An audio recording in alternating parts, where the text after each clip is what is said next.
Hi friends, this is Yazzie here. I just wanted to share my perspective from my own personal experiences. Of course, what I'm sharing is subjective because it is my opinion, is my perspective. Take it or leave it. If it helps, great. If it doesn't, as they say, chew the meat, spit out the bones. From my experience, I am not a big fan of agencies. Now, I can't speak for all agencies, but particularly for, I'm about to say travel, for talent agencies. From my perspective and experience, talent agencies can be predatory. The vibe that I get is that it's about the money. It's about the bottom line. And the talent is like the means to an end. You're the product. You're the product, which is true in the sense of like the business model, right? You are the product for the client. But I have two experiences that I want to share briefly. This is certainly not all encompassing, but just briefly share my two experiences and some advice. Now, the higher, as talent, whether you're a model, an actor or actress, or maybe a singer. I said, wait, model, actress, singer. There's a couple of others that aren't coming to my mind at the moment. But anyways, the higher you go up, you will usually have more than one agency representing you. So you will be on multiple boards, which I think is a good thing.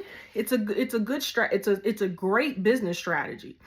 But it comes with what it comes with. It comes with you having to communicate with multiple people. Maybe you'll get more casting calls. You may get, one agency may be able to get you one type of job. Maybe they'll get you a commercial or so. Oh, speakers. That was the other thing. Public speakers also can have agencies. So, one agency or agent may be able to get you into a particular job or gig, a commercial or something like that. And the other one may be able to get you another type of client, right? So it's a good thing. However, you have to know what they don't tell you is that you have to know how to navigate these spaces. It's really helpful to come in with a certain level of education about it, with having interview people, ask a lot of questions. Some things you're just not going to know. Some things you're just going to learn as you go. But like I said, I'm not a big fan of agencies from my experience. But I'm sure that there are some of you out there who have had wonderful, miraculous experiences with some of these agencies and agents. Because I'm sure there are some really amazing agents out there. So one of my experiences was as a fashion model. As you can see, excuse my shoes in the back. As you can see, I'm a full-figured woman. So there's a sector of the fashion industry. It's questionable. There's never really been that many opportunities for us. It's gotten better, but it's kind of like a ebb and flow type of thing. I think it's like whether we're in season or out of season type of thing. Now, some people, they have the agents, they have the notoriety, the public face, and there are, I'm sure, lots of corporate clients that want to book them on a regular basis. But for the majority of plus size models, that's just not necessarily a reality. And if you get in good with a client and they really love you, they love to work with you, they'll book you for multiple campaigns year after year.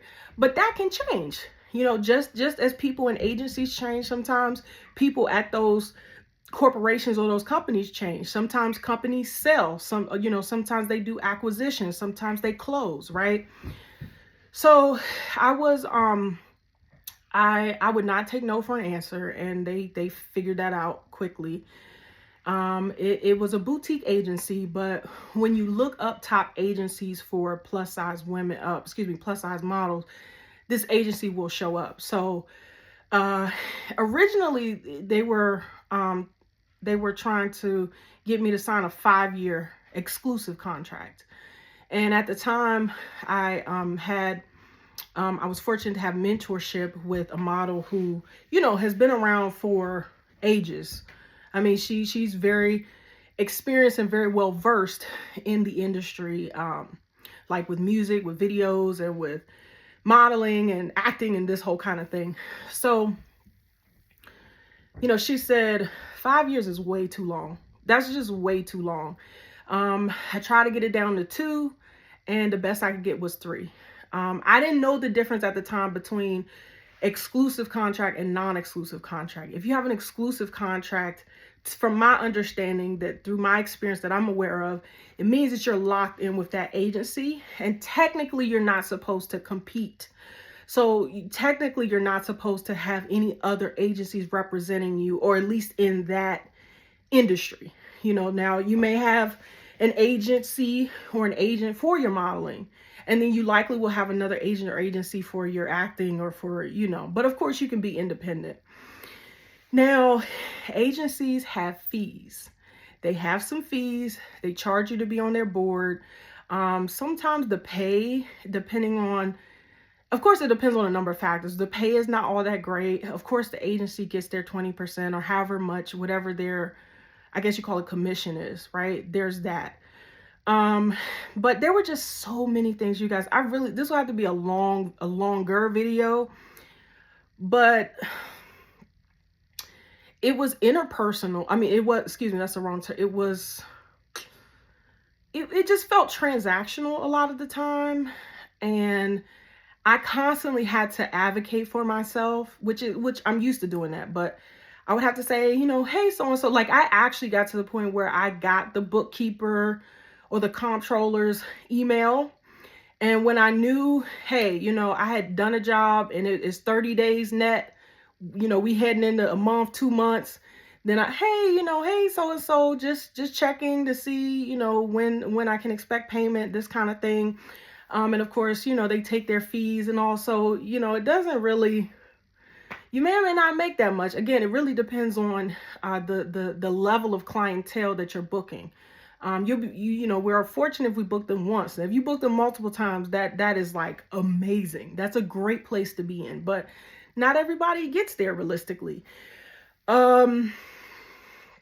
So within the contract, they had a term, or like a stipulation, where in order to void or to get out of your contract, you would have to give the agency, I want to say 90 days event. It was either 90 or 60. I think it was like 90 days. It was like 3 months or more notice that you were canceling the contract.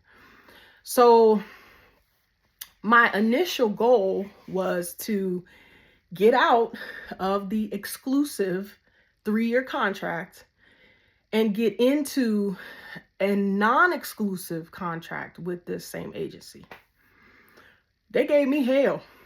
Well, who else are you trying to work with? And this and that and the third. And I'm saying to myself, like, that, with all due respect, it's none of your business, right? Like, so I was kind of, me being younger even, and being an African-American woman, like, it was just really difficult to navigate that space, especially, I'm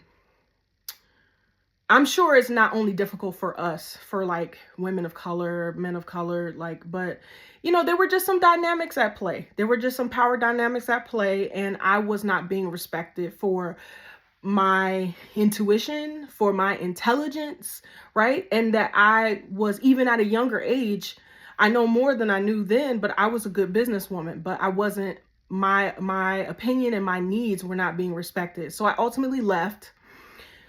And then as I got, more into doing my nonprofit work, which is really my passion and it's really my life's purpose, we will contract public speakers or, public figures to come and speak, be a keynote speaker to the organization. Now, I feel like I have a feeling, I just have a feeling, but I could be wrong, that large corporations and companies that have very large budgets, and they also have general counsel, and they have lawyers, they have all these people, they have teams, I'm pretty sure that they comb through these contracts, that they set whatever the stipulations are, whatever the payment is, that's what it is. And however they, if they pay it all up front, or they pay, a 50% deposit, whatever, pay a deposit, pay the balance, this is that, and that's it.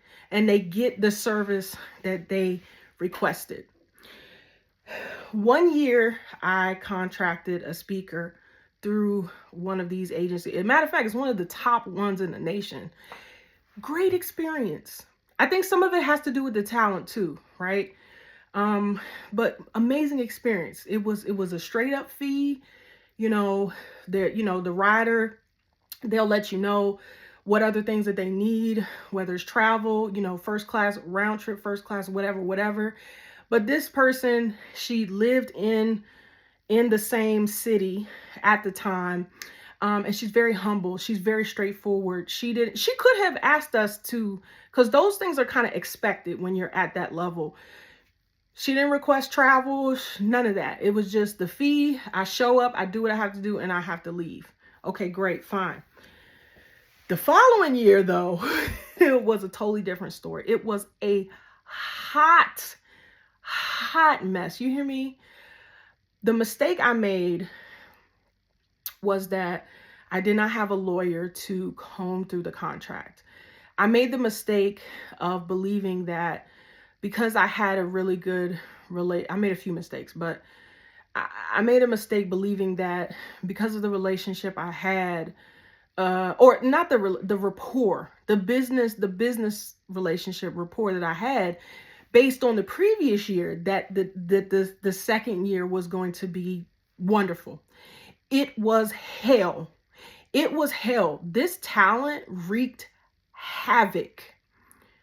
They wreaked havoc, and it was all through the agency as a middleman. And some of these people, you can't even get on the phone, you hear me, unless it gets that bad. Because honestly, at the end of the day, for me, it's all about, to me, from my perspective, it's all about the money for these cats. And it's sick. It's sick. I'm gonna tell you, it's really sick. And I'm not necessarily talking about the talent. I'm talking about the agency itself, right? So the amount was significant. Let's just put it that way. The amount was significant. And this talent is not even as big as the previous talent, right? And some things are to be expected. If you're bringing a talent, you should expect to pay for their travel. It may or may not be first class, but you're expected to pay for their travel. It may be one other person with them.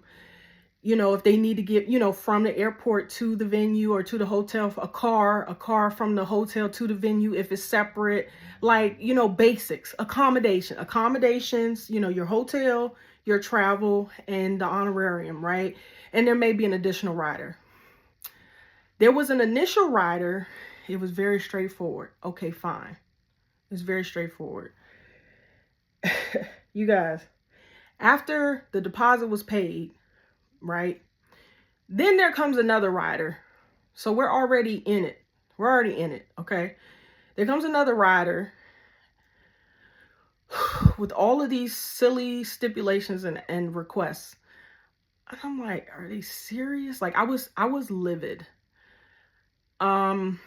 And so, it was a whole thing with the hotel rooms, and we need another one, and this and that, and it just, stuff kept just adding and adding and adding. And I was like, yo, this is ridiculous. Then I told it, now this is the talent. This has nothing to do with the agency, unless they did not tell them. But the way that this person was acting, they wasn't about to give nothing, no way. But they put themselves out to the public as a humanitarian, that they really bowed it. And so I told the agency, well in advance, mind you, that we have two scholars who are going to her alma mater. So my thing is, and as they say, you can't expect yourself from other people. The decisions you would make, how you would handle things, the things you would do, you can't expect other people to do that in return, right?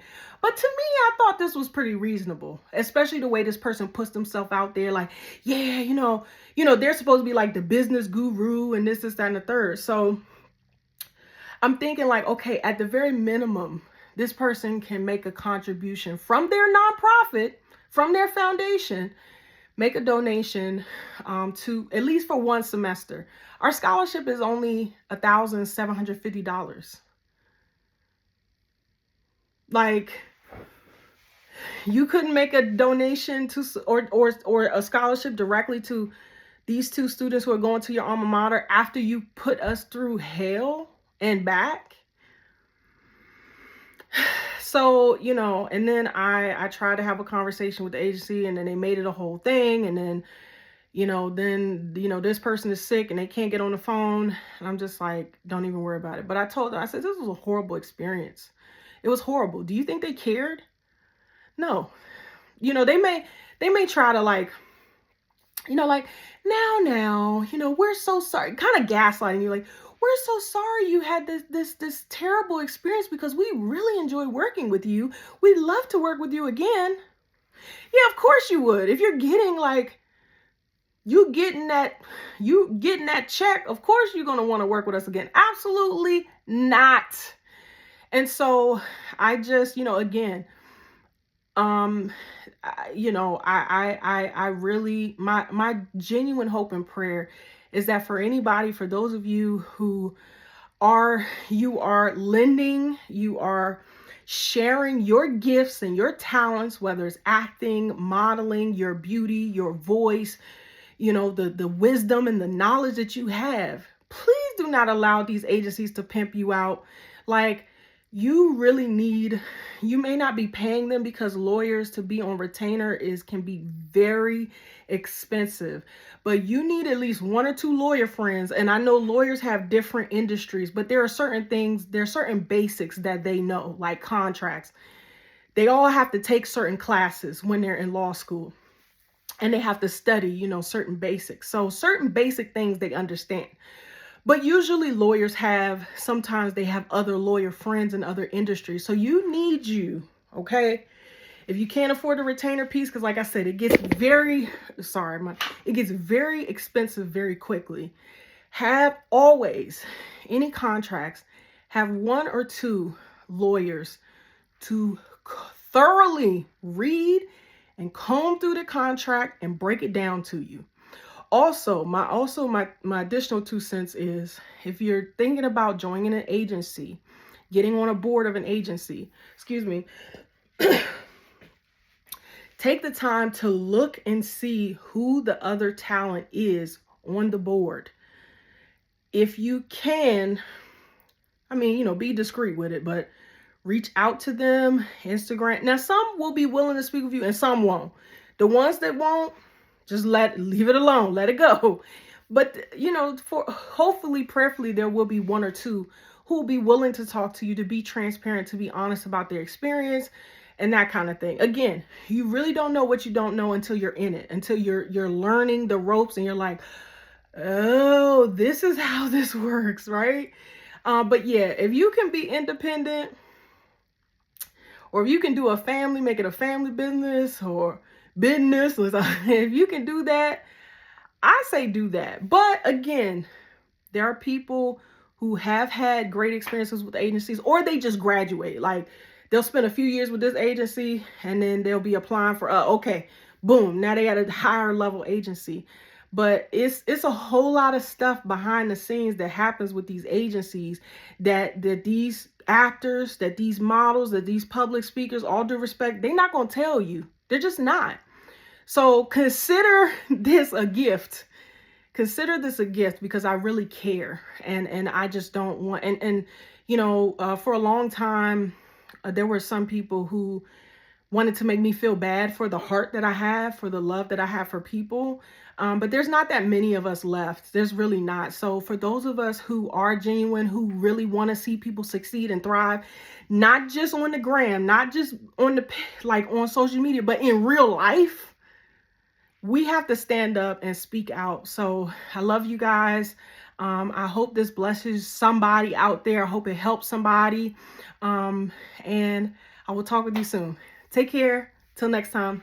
Peace.